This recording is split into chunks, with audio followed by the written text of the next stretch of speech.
Hello, everybody. Welcome to the Trump Tyranny Tracker on a Friday. We're both quite relieved it's Friday because what a week it's been, incredibly long and lots of stories to cover. We're so thankful you're all here on the Trump Tyranny Tracker with Olga Lautman, the creator of the aforementioned TTT. How are you, Olga? Actually, this has been the first week that, besides being overwhelming, it's been very entertaining. So I'm It happy. has been entertaining. Yesterday was a It's real yesterday popcorn was day. I I'm still am so trying to figure out excited. exactly what's going on there, and I'm not sure we have it yet figured out. But we'll see. We'll see the next coming hours and days whether this thing continues or not. If it does continue, it looks quite serious. But if they find a way to patch it up, maybe it was just all a bit of show and tell. I honestly do think that this is real because it's just Elon has acted like this before. I mean, we saw in Yeah. November almost tanked. You remember the government shutdown bill, the bill Right, to right, right, right, avoid. right, right. He did that whole I thing. mean, he's always. I mean, you see, once he goes on his rampages, I had him muted. I actually unmuted him yesterday for the entertainment. But once he goes on his rampages, he's usually like 130, 200 tweets and whatnot. And Trump, I mean, they're just two sociopaths. Right. They really are so petulant and so childish that it does, it did seem very real yesterday, even though there might be a way for them to still patch it up. We'll see if they can figure out a way. I mean, they are Well, you know, maybe we'll yeah. see. Do you want to take a bet? Right, we should. I think Musk crossed the line when he mentioned election. You know what a sore Yeah, topic that is that's for a hard one to Trump. come back from for sure with Donald Trump. On the other hand, he did probably rig the election for Donald Trump, so Absolutely. he's got some sway in there. Let's get to the Trump Tyranny Tracker for today. The first story is all about Donald Trump and his cryptocurrency ventures. So, according to TTT, he has generated an estimated $1.2 billion from cryptocurrency from around his 2024 campaign until now. And it includes things like NFTs, meme coins, and the Trump coin, and in token sales from the World Liberty Financial, and a stable coin valued at $2.2 billion. Wow, it's boosting his personal net worth to $5.6 billion. You'll remember he had very little money, if any, left over when he was in those court cases, and now he's worth $5.6 billion. That's quite a turnaround. It represents a direct conversion of presidential power into personal wealth. Tell us more about this, because it really is the buying of the American presidency. Yeah, so Forbes put out this excellent article yesterday, basically calculating how much he's made. This is over a 9-month period. Can you imagine 9 months making Must be nice. this much money? Right? Isn't that what that's what Um, you rake in, Olga? Isn't that what happens to you on the yeah, as the author of the Trump every Tyranny day, Tracker? Billions and billions of dollars just showering you every every single day. every day. No, but this is incredible because Yeah. he is the president. I mean, we keep talking about the corruption. We keep talking about the fact that he doesn't even bother hiding it because he's so emboldened. But here, someone's calculating the figures, and this is what we know. We don't even know what's happening under the table. Mm-hmm. What other secret deals? I mean, I'm sure, investigative journalists are working and have many stories coming, out. But the fact is, this is what we know. And there's never been such a case where a man a criminal walks into the White House and voila, he has himself billions. And think about what that must have bought the people who paid that money. I mean, because that is a lot of money to be paying some president if you're not getting something in return. So they must be getting a lot in return. Some of it might include the crypto regulations. Some of it, who knows what else is. Who else is paying him? We Everybody can pay paying him. and we've seen. I mean, he's dropped SEC investigations. You've seen into Justin Justin Sun. Sun, Ripple, I think Labs, it's called. I mean, there have been a lot of investigations dropped, because of this, because they put money into him. So, I mean, you see him weaponizing our agencies not only to go after opposition, but also to protect his allies and anyone who puts money his way. And a Narativ, we've figured out that there was a pump and dump scheme along the way on various of these schemes. So not only is he making money off this cryptocurrency, he's making money completely illegally off this cryptocurrency. Of course, there's no SEC to enforce that. But if there was an SEC, they might investigate these crypto pump and dumps and realize that a lot of it is being caused by Elon Musk and Donald Trump. Elon Musk himself made about $1.2 billion in the last few months just on cryptocurrency. So, it's a big scam, and both of those two men are involved in it. Over at the intelligence agencies, Tulsi Gabbard has placed her personal advisor, Dennis Kirk, inside the office of the Inspector General of the intelligence community. Kirk now has access to an ongoing investigation into classified signal messages, but reports directly to Gabbard rather than the Inspector General. This represents the direct infiltration of intelligence oversight by a figure with documented foreign ties, raising immediate concerns about, these investigations are going to be compromised. They must be, at least it appears like they will be. Yeah, so you have here an investigation into the signal chat, and then you have Gabbard putting one of her, agents to basically do everything to sabotage and block the investigation. And I mean, you have within agencies and, independently, inspectors general that specifically work to investigate any wrongdoings within, agencies. And here you have Gabbard planting one of her, spies into this. And I mean, this is all two things. One, to try to sabotage the investigation, and two, to, find out what else they're looking into, what information they came across. Because at the same time, the signal chats, I mean, there was an order for them not to destroy any evidence. And sure enough, there have been reports that they destroyed this evidence and deleted the signal chat. So, the whole thing is so egregious. Yeah. And, again, they're not even bothering hiding this. It's like they feel they won't ever have to face accountability.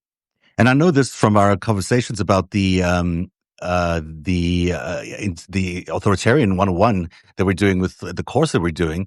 You keep pointing to the inspector generals as being a real benchmark to look at, to see when the inspector generals are being taken over or compromised by the authoritarian rulers. It's a real signal that, things are beginning to turn very authoritarian.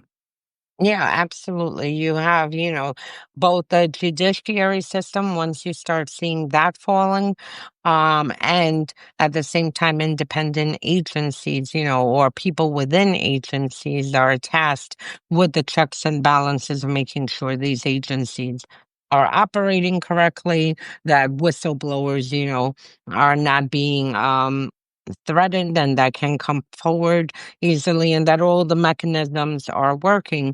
Once you see this deteriorating, this becomes a big problem. Hmm. Our next story, we've already covered a little bit, but let's get back into it. It's about the intensified fighting between Trump and Musk.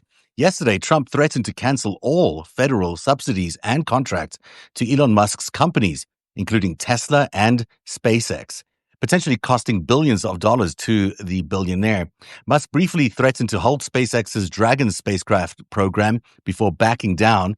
This represents the weaponization of federal contracting as a tool for personal retaliation. Now, tell me a little bit more about this. This is obviously the biggest fight we've seen in the Oval Office ever. I mean, this is quite something. Two such close partners. I mean, Trump was basically installed on Musk's money, on Musk's millions and millions of dollars. That's how he got into power. And now this breakup is supposedly happening. Is this real? Can they really pull these contracts? Well, no, legally they can't. But the reason I even included it, because, personally, yes, I was very entertained. I actually was on the phone. I had several phone calls with Ukraine yesterday. And I mean, like literally, they have drones and missiles flying over their head, and they're tuned into the fight of what's happening here between Musk and Trump. I mean, it really was a fight that everyone around the world was tuned in. Even like the Polish foreign minister, like I believe it was like 12:30 a.m. his time in Poland, is weighing in on this fight. I was like, my God.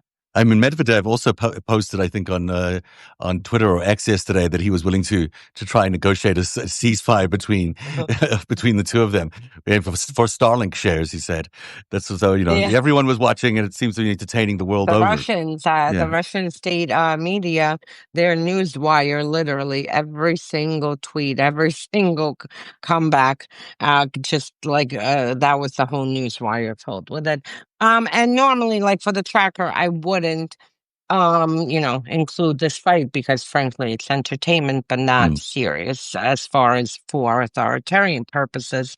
This bit I did include because literally yesterday on our tracker, the first thing I said, and you even said, oh, tell me a little bit more about Berezovsky. The first thing I said is, I think this fight is real. And if it is, Musk better make sure that he doesn't end up like Berezovsky, because inside of Russia, anyone who crosses a dictator, no matter how close you're to the dictator, they get threatened and their assets get seized, they get jailed, thrown out of windows, poisoned. I mean, there's a numerous amount of, repercussions. And just the fact that literally within a few, an hour into this fight where it escalated, that Trump is threatening contracts. I was like, whoa, he's already crossing into Putin type territory where now he's taking, this fight and now threatening the personal business of the person he is fighting with. And no, legally he cannot pull the contracts, but I mean, you saw the authoritarian, tendencies between Trump and his allies. I mean, with Bannon saying investigate him, which frankly, for me, I keep going, keep fighting, and and Right. and Yeah. and dismantle each other. It's wonderful. But even the fact that Bannon, threatened, said that they need to have an investigation open into his immigration and deport him. I mean, as funny as that is, it's still weaponizing the government. And once you cross your leader, or, no matter how close you are, no matter if you bought the White House seat for $280 million. Once you start crossing, very quickly the levers of government can be turned against you. So that's why I included this, just for the authoritarian tactic of it. Yeah, regardless of who it's going to be used against, it's still being used in the wrong way, and it's not the power of the presidency to do that kind of stuff, especially when it comes to, titans of industry. Our final story today really should have been much higher because it's all about Trump's response to the Ukrainian drone strikes that damaged Russian military airfields and bombers. Trump privately criticized Zelensky, claiming the defensive action undermined talks and escalated tensions with Moscow. He's now considering pulling U.S. support entirely and expressing doubts about the future of negotiations.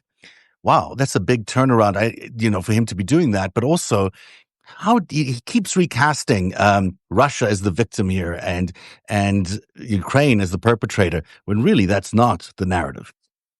No, and it's funny because on Sunday when I was watching this brilliant attack, taking out strategic bombers, my first reaction was celebrating. I was like, my God, we needed this so bad. Like, this is the, boost that everyone needs.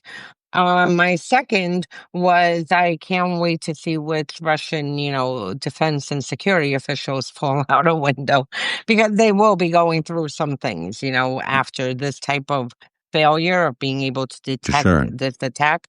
And my third was, and I actually put it on Twitter, that Trump is, probably sitting there and throwing ketchup all over, Mar-a-Lago or the White House or wherever he is, because he is probably furious to see that Ukraine, was able to carry something out like this. And this just goes to show you that, Trump's main agenda is to make sure that Russia wins, whichever way he can help. This is his only agenda. These talks we've spoken, in length about this over the past few months, is just a way to try to force Ukraine to surrender. And you see Trump getting agitated when Ukraine he sees Ukraine is not going to surrender. And I've said it a million times, they don't need Agent Orange, to surrender to as a Yeah, mediator. They can right. go and, surrender to Russia. But at the same time, um, you know, he also gets extremely furious when he sees this, any kind of success coming from Ukraine or Europeans coming to an agreement to help Ukraine with something. So this just goes to show you that, any normal, U.S. leader would have been celebrating this. Of course. And this one is privately fuming. Mm, Fuming. No wonder he got had a call with Putin. Putin probably was like, Donald, now, call me now. Like, yeah. because I'm sure that Russia's furious that he hasn't been able to use the powers of the US. And at the same time, as a result of Ukraine's success, one, we talked about yesterday that they're removing the anti-drone technology from Ukraine that the US military bought for Ukraine. Mm. So they're removing it to redirect it to the Middle East. Two, as a result, he's also thinking to finish off any like aid that is still flowing from the Biden era. And it just shows you, I mean, he wants Ukraine, to fall. It's a real, almost very positive side effect that came out of that attack, or that defensive attack, I should say, on those bombers, is that we can see more of where Trump's allegiances really lie. The mask is off with him. We know exactly that he's not a fair broker in this negotiation. He's just carrying Putin's water, and we see it time and time again. And all these actions that they've taken afterwards are so, illustrative of that this guy can't be trusted at all to negotiate the talks here. And he's not on the side of freedom. He's not on the side of democracy, and he's certainly not at the side of the Ukrainians. That's for sure. No. And just to add, earlier today, the Washington Post, I believe, reported, that the Ukrainians are preparing an attack on a fleet. I guarantee you, hopefully that this is, disinformation that was fed to the White House. But I guarantee you, whoever leaked this to the Washington Post, did it in order to alert Russia because it came Mm. from the U.S. side, and Ukrainians are smart. I mean, if they feed any information, they they know it's going to end up in Russia, so they're going to feed, diversions. So I'm sure that I don't think they're planning anything on the fleet. Maybe that's what they told the White House they're doing. But the fact is that if you have, Ukrainian operations being leaked, that means that someone Yeah. in the White House is trying to help Russia and to stop this And it wouldn't operation. surprise me that that's where the leaks would come from. Of course, that's the exact place that they would come from. Yeah, interestingly, the oil sanctions are beginning to bite against Russia. There's a 29% drop I saw in St. Petersburg. Oil shipments shipments being shipped out of St. Petersburg. That's pretty good. That Yeah. those sanctions are beginning to bite, and for sure, Putin will begin to feel that, and the economy will begin to feel that. And their That economy is in shambles. So, That's a good point to leave the show. On the end of the Friday, is that the Russian economy is on a shambles. That's a good point. And it's the end of the Trump Tyranny Tracker for today. Everyone should join us next Tuesday night when Olga and I are continuing our Authoritarianism 101 series. This is our first session where we really are going to break down the tactics. Tell everyone what we're doing on Tuesday, because I think it's going to be really interesting. And if you're a paid subscriber, you get to join us for free. So tell everyone what we'll be doing. so we are going to have, it's a summer series every Tuesday night at 8 p.m. We're going to have teach a class. We became teachers on authoritarianism and the tactics, and basically break each class down every week into two tactics with examples from Russia, Hungary, here. Zeph, you have your examples, For South and we're Africa, yeah. gonna do this thing focused on two tactics every Tuesday. And this is going to continue for the next 2 weeks. So it's 8 more sessions. So please, it's in our post. There's a registration link if you'd like to attend. And that's And the first two tactics are about creating enemies, and what was the other one? Controlling the narrative, controlling the because narrative, right? that's the first thing, and I wanna, I'll go into a drop at least on the Russian side, how, since the SARS, I mean, for centuries, Russian repressive leaders always understood that if you control the information going out to people and control and shape their reality, then you can, it's much easier to control people via information than to just walk around, massacring everyone or jailing everyone. And that's why it's so essential compared to what Trump did over the past decade and how he used this particular tactic, to be able to build his mega movement. And the second, controlling the enemy. In Russia, Putin came to power by blowing up apartment buildings and carrying out a series of terrorist attacks inside of Moscow to blame on the Chechens. And that was the enemy, to get the people to rally around him. Here, he's using the same thing with the immigrants. And this is the enemy that he's using.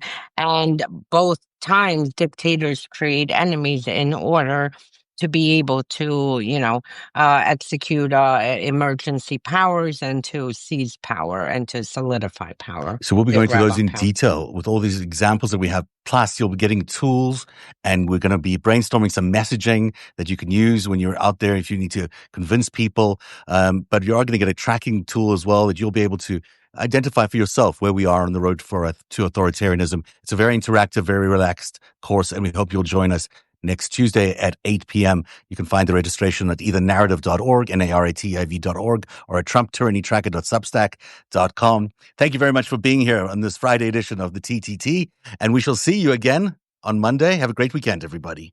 Bye. Bye, Olga.